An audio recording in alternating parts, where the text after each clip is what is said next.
name spacing, which is something that um, something that is often used with modules. So a great use for modules is again name spacing. You can do all sorts of stuff in a module, and it keeps it contained within that module. And that helps prevent conflicts with stuff that has a similar name that may be named someplace else in like your library, right? Like your code base.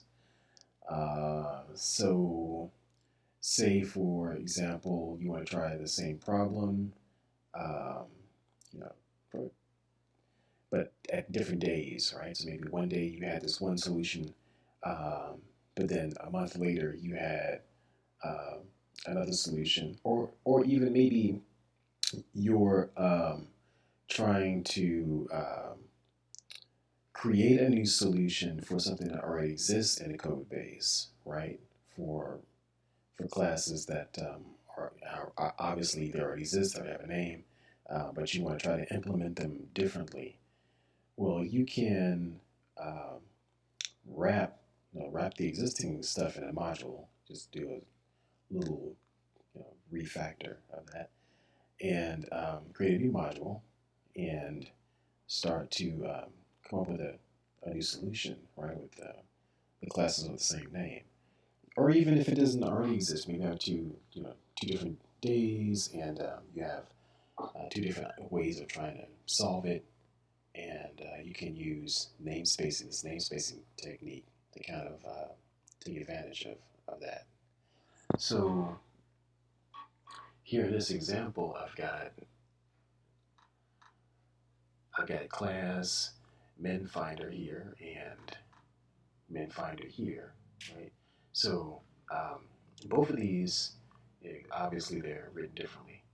And you've got an initialization method, and it takes in a couple of values, right, parameters, and assigns them to some instance variables. But at this other day, I decided now to do it differently, right? So I've got these guys coming into an array instead. And so now we have a solve method, and this solve method is going through this if then else statement here, and it's doing some comparison. It's going to return uh, which one of A and B is the smaller value. And likewise, the next day, I decided, hey, I could just use the min method that comes with Ruby to do that and give me that same functionality, right? But just doing it differently.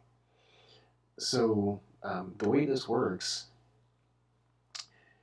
you do your instantiation here this way. You can call the uh, the modules, right, with these double colon symbols here, right? So I'm telling it, look in this first module for this class and instantiate this sucker at this location. And likewise, second day, look in this module and instantiate this class, right? And then feed these values. And then, run the solve method on both of them, right? So, you know, got some hash rockets sitting here. We can just see what the values are. Just run it. So you can even see like when the hash rocket runs, that it's these things are actually implemented differently.